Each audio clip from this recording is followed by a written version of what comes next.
The bank teller's eyes flicked between the screen and me, her brows tightening ever so slightly. I had just asked to transfer a portion of our joint savings into a personal account, something I had done many times before.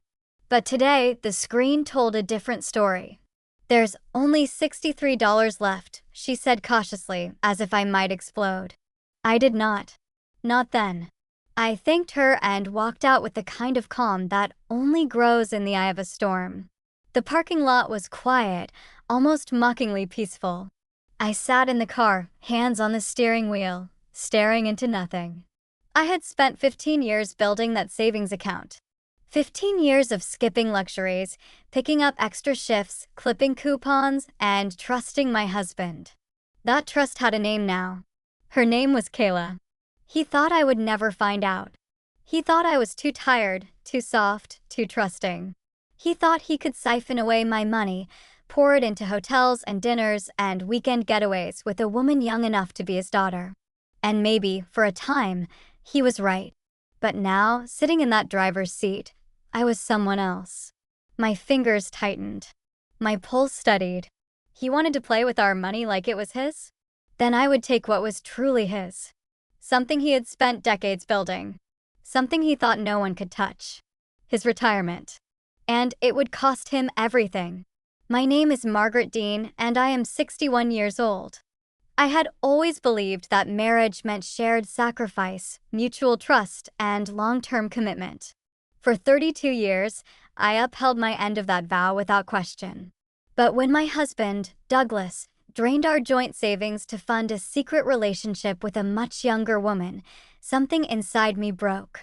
At first, I grieved, not just for the money, but for the betrayal that ran far deeper. But as the fog of shock lifted, clarity set in. Douglas had underestimated me. He thought I was still the quiet, loyal woman who made his lunches and balanced our books. But he had forgotten I was also the one who handled our finances for over 3 decades. I knew every account, every password, every paper trail. And I was about to show him exactly what that meant. Douglas and I met in college. He was loud and charming, unnatural at making people laugh. I was quieter, more focused. I studied finance and worked 2 part-time jobs to cover tuition. He majored in marketing and had a tendency to coast, but I found his energy refreshing back then. We balanced each other. Or at least that is what I used to think. After graduation, we got married and moved into a modest starter home just outside Milwaukee. I started work as a junior accountant at a local firm while Douglas bounced between sales jobs, always chasing the next big opportunity. Money was tight, but I kept us afloat. I budgeted every dollar, saved every spare cent, and slowly built a cushion. Eventually, I earned my CPA certification and opened a small financial consulting business. That changed everything. Clients trusted me, word spread, and by my mid-40s, I was earning more than I ever imagined. Douglas, meanwhile, continued to flounder professionally. He would land a flashy job, burn out, and quit. Every time he promised he had found the one that would finally work out. I was patient, supportive even, because I believed in him.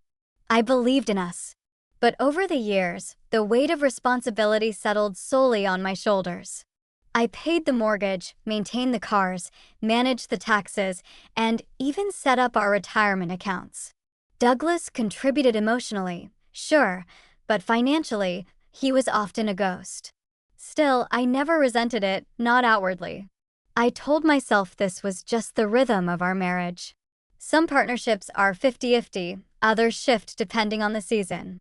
I chalked it up to personality differences, to bad luck, to timing. I excused a lot of things, including the way Douglas had begun to change in small, almost imperceptible ways. He became secretive with his phone. He traveled more for networking events. He would come home smelling of a cologne I had never bought him. I dismissed it all. After 3 decades together, suspicion felt too cynical. Surely he was just trying to reinvent himself.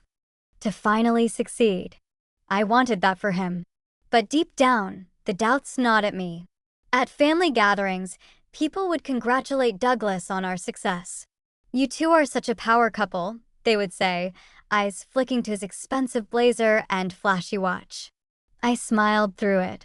No one knew that every asset in our name, our house, our cars, our retirement portfolio, had been carefully built and maintained by me.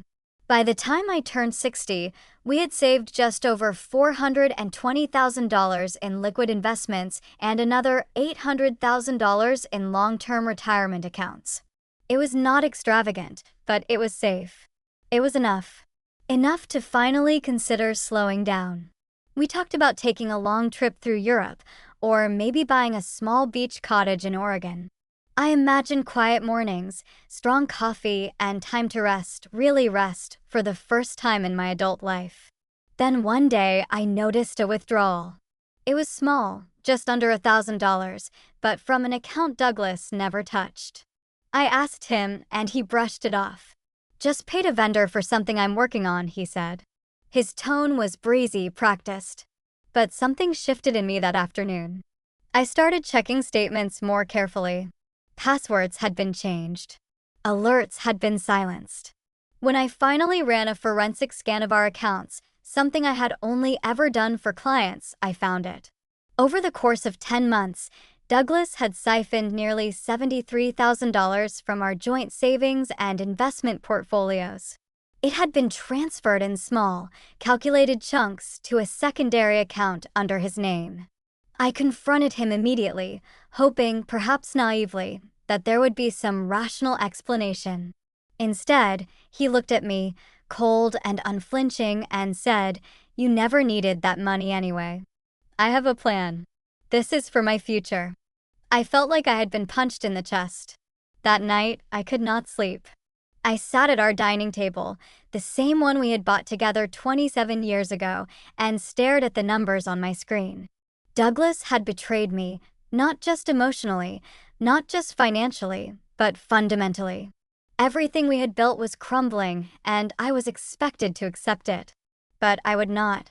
I had spent my entire adult life being careful, being kind, being loyal. Douglas had spent his making excuses. And now he wanted to start over with another woman and use my life's work to do it? No, that was not going to happen. What Douglas had forgotten, what he had always underestimated, was that I was not just a passive participant in our life. I was the architect. I had built the framework, brick by brick. And I still held the blueprints. The question was not if I would act. It was how.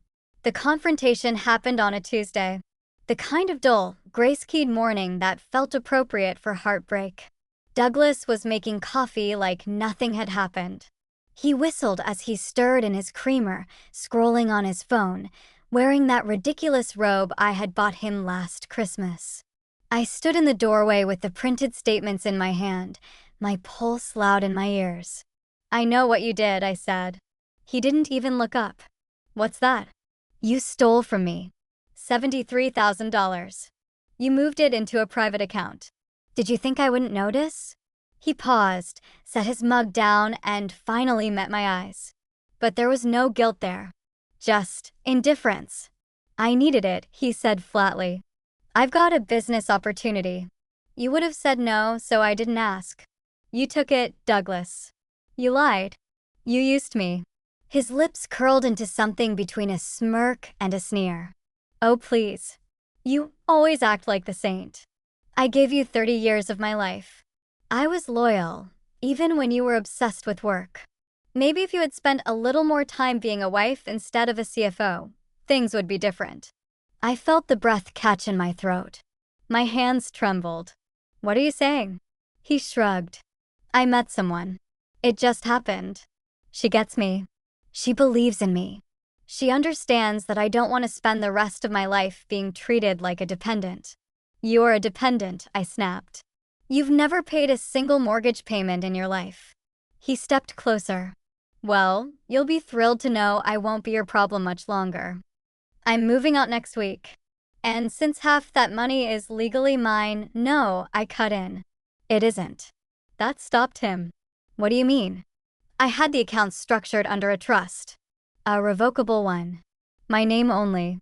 You were listed as a beneficiary, not an owner. His face tightened. That's not fair.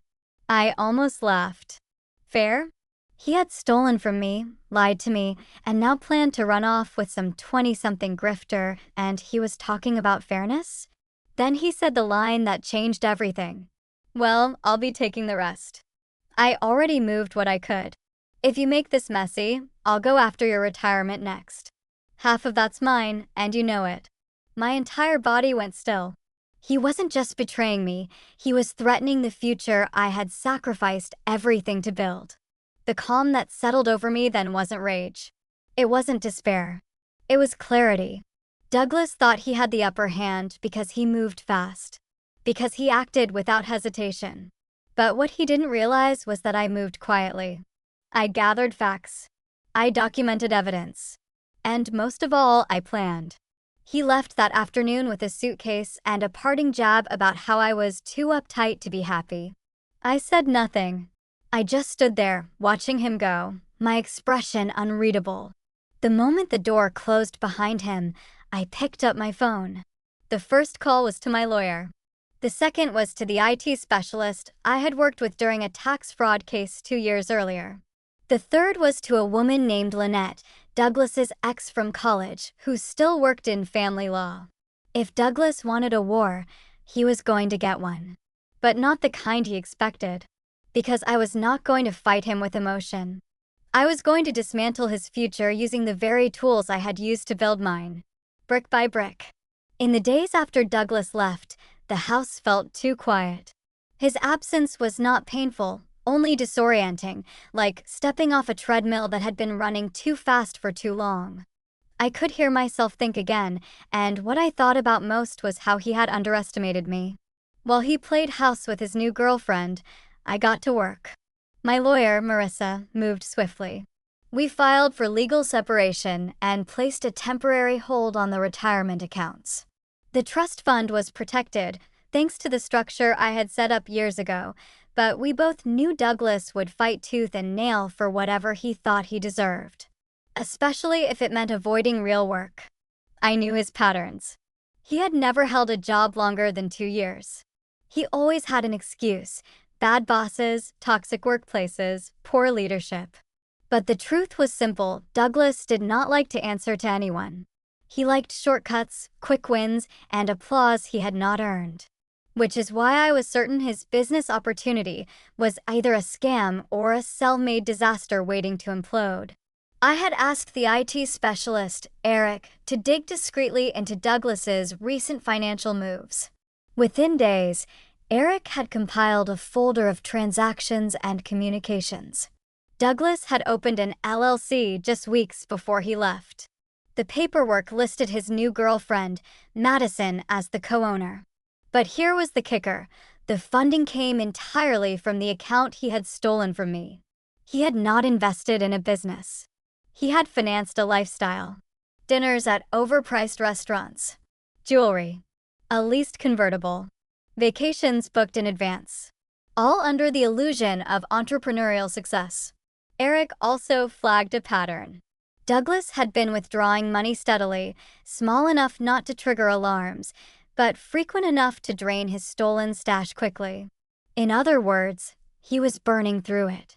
I felt no satisfaction in his recklessness. What I felt was focus.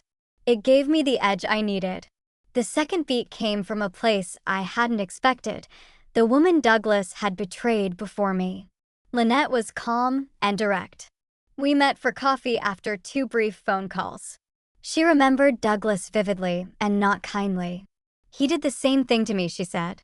Only I didn't have the resources to stop him. You do. So make sure you do it right. With her advice, we filed a preliminary discovery request to freeze any attempt Douglas might make to dip into my remaining retirement accounts. He hadn't tried yet, but I knew it was only a matter of time. We also secured surveillance records of his withdrawal locations, his business filings, and his personal communication with Madison, all legally obtained and admissible. But that was only half the battle. Because Douglas still believed he had leverage. And I needed him to keep believing that, just a little longer. Douglas started posting on social media again, carefully curated snapshots of a life that was all illusion. His profile, once filled with pictures of our anniversary dinners or my home-cooked meals, now showed champagne glasses clinking beside luxury cars and sun-drenched patios with early retirement vibes as the caption. I scrolled through them one evening while sipping tea in the same robe I used to wear when he came home late, full of excuses. Except now, the robe was wrapped around someone stronger, someone who had stopped waiting for closure and started planning it. Then came the email. It was short, smug, and completely in character. Subject: let's be adults about this. Body: I know you're still upset, but fighting over money helps no one. If you give me access to the remaining retirement funds, I'll stop pursuing the house and you can keep the car. Seems fair. I laughed out loud. He genuinely believed I would hand over more money after what he'd done. As if I were bargaining with a reasonable partner, not a man who emptied my savings for a fling with a woman who barely knew him. I did not respond. 2 days later, Madison messaged me on a private account. She introduced herself as Doug's new partner and said she wanted to be civil. Her message was filled with passive-aggressive lines about how hurt people and how financial forgiveness could be healing. I assumed Douglas wrote it. It had his fingerprints all over it, manipulative, entitled, and cloaked in false maturity. Still, it confirmed what I suspected. They were running out of money. And then came the breaking point. Marissa called me on a Thursday morning with urgency in her voice. He tried to access your pension account again through a forged signature. That changed everything. Not only was Douglas reckless, he was also desperate. And desperate people made mistakes. We forwarded the attempt to the fraud department, who immediately began investigating. That gave us a foothold. With the evidence we had, from bank statements to surveillance logs to the failed forgery, we filed for a restraining order and financial injunction. It would prevent him from accessing anything further, and more importantly, it gave us court-verified proof of his intent to defraud me. I started assembling a quiet dossier, one that showed Douglas not just as a bad husband, but as a man unfit to manage anything, let alone someone else's future. His so-called business was under review for unpaid taxes. His leased convertible had already missed 2 payments. And Madison? She had filed a DBA using my stolen funds, meaning she was now tied to criminal misuse of assets. I was not angry. I was patient. Because I knew the third beat would come not from me, but from his own unraveling. It was only a matter of time. I waited. Not passively. Not quietly. But with the kind of strategic stillness you learn only after someone has stolen your peace and forced you to rebuild it brick by brick. Douglas did exactly what I anticipated. He began to spiral publicly. His business, which was never much more than a fancy-sounding shell, started falling apart. Former clients began reaching out to me, asking whether I had any involvement in the collapse. I told them the truth every time. I had nothing to do with it. I was merely the woman whose money funded it. But when Madison disappeared from his life, just as suddenly as she had entered it, everything tipped. She left behind a single line on her Instagram story before vanishing. You can't build a life on lies and stolen money. It stayed up for only a few hours, but screenshots were forever. Douglas called me later that evening. I let it ring. Then he called from another number. And another. When I finally picked up, it was not to speak. I simply held the phone to the ticking of my old grandfather clock, letting him hear silence stretch long and cold between us. He tried to sound calm, tried to manipulate me again. I think we got off on the wrong foot, he said, his voice unsteady. We were both emotional. Maybe we should just sit down and talk. You and I, like we used to. I hung up. The next day, I received a letter from his attorney, an attempt to intimidate me into mediation. He was requesting half of everything I still had. He claimed emotional investment and shared contributions to my financial portfolio. It would have been funny if it hadn't been so pathetic. I contacted my own legal team. Marissa was already ahead of it. She had filed a motion to unseal a portion of our marriage financial history, specifically, the portion that would show Douglas had not just drained my savings, but had also funneled them into fraudulent business operations, including a fake partnership with Madison, and used my name as a secondary signer without consent. The hearing date was set. In the days leading up to it, Douglas tried everything. He emailed me nostalgic messages. He left voicemails that swung between apologies and threats. He even sent flowers to my workplace. But I knew what he was afraid of. Not the court. Not me. He was afraid the illusion was over. And it was. The night before the hearing, I stood in front of my closet, looking at the black dress I used to wear for company events, the one I bought when we still believed in each other. I didn't put it on. I wore a simple navy suit instead. Clean, direct, unsentimental. When I arrived in court the next morning, Douglas was already there. He looked smaller somehow. Not in body, but in posture. The confidence he used to weaponize had caved into something brittle and twitchy. I took my seat across from him. I did not smile. I did not flinch. And when the judge called my name, I stood with every ounce of strength I had earned back. My statement was simple, factual, unemotional. I handed over the evidence. Transaction records, bank statements, proof of forgery, a signed affidavit from Madison admitting he had promised her funds that were not his to give. The room fell quiet. Douglas didn't speak. Not when the judge read the clause in our prenuptial agreement that excluded him from my retirement unless we had been married for at least 25 years. We had been married for 19. Not when the judge reminded him that forging a signature was a federal offense. And certainly not when the judgment came down. His motion was denied. My assets were protected. A restraining order was granted. His accounts were frozen for review. And me? I finally exhaled. Because now it was time for the part he never saw coming. The revenge.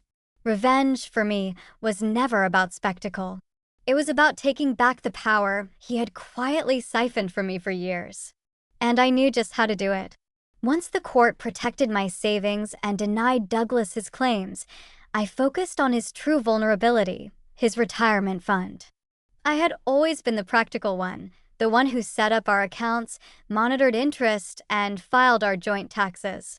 What Douglas never realized was that the one thing I kept entirely separate and under my name only was his supposed contribution to our shared retirement. That fund, the one he bragged about to his friends, the one he swore he would use to retire at 50, was a product of my discipline and my investments. His name had never touched the account. He had never even contributed to it. But he had told everyone, especially Madison, that he was sitting on $500,000. So I let him keep believing it. Until the day I withdrew every cent and closed the account. It was the same week he went to view a luxury condo in Palm Springs. He had already begun bragging about his new chapter, flashing credit he didn't have, and promising a down payment that was never going to arrive. And when the call came, when he realized the account was gone, that the banker he tried to charm was only interested in the legal authorization I had, not his confident grin, I was sitting on my back porch, sipping tea, watching the sky shift from orange to violet. He left me a voice message. It was nearly incoherent. You stole everything from me," he shouted. "You're insane. Do you hear me? You ruined me." No, I thought you ruined yourself. But that was not the final blow. The final blow came when I submitted my own claim for the funds he stole from me during our marriage, yes, the original savings I had set aside for a second property. My attorney presented it as marital theft, supported by documentation and the testimony of Madison, who had finally come clean about the scam. Douglas had to repay a significant sum, but he had no assets left. So the court granted me liens on everything he still owned: his car, his watch collection, his last accounts. Piece by piece, I took back what was mine. I did not gloat. I did not laugh. I simply moved forward. The man who once mocked me for being too cautious and too frugal now lived in a rented apartment with frozen credit and no real friends to speak of. He tried to go after Madison again, but she had already moved on to someone younger, flashier, and far less available. He was, in every way, alone. And me? I stood taller. Not because I had ruined him, but because I had refused to let him ruin me. Revenge was never the point. Dignity was. And now I had it back. It has been almost 2 years since the last piece of Douglas's former life was handed over to me in court. A modest antique watch he once wore daily, now resting quietly in a drawer I never open. I kept it, not out of sentimentality, but as a reminder of everything I overcame. The house is quieter now, but also more peaceful. I replaced the old garden bench he used to ignore with a new one that faces the roses I finally had time to replant. I take walks every morning. I started journaling again. And for the first time in decades, I breathe without bracing for disappointment. Some people still ask how I had the strength to go through with it all. But the truth is, it wasn't strength, it was clarity. When someone takes your loyalty and gambles it on their selfishness, you realize you don't owe them another second of grace. You owe yourself justice. Douglas tried to reach out once. Just a simple email, apologizing and asking if we could talk. I never replied. Not because I'm still angry, but because I no longer have space in my life for people who treated me like a backup plan. What I do have space for is healing. For growth. For joy that isn't earned by surviving someone else's damage, but by choosing myself each day. I've even started volunteering with a local nonprofit that supports women navigating financial betrayal and divorce. It feels good to help others find their footing, to let them know they're not foolish or alone. As for Douglas, I hear whispers now and then. He's still in the city. Still scrambling for quick wins and shortcuts. Still blaming everyone but himself. Let him. He can chase illusions all he wants. I no longer care to look back. Because I rebuilt my life, stone by stone, and this time, every inch of it is mine. So, tell me, what would you have done if your partner emptied your savings behind your back? Would you have fought for your dignity too?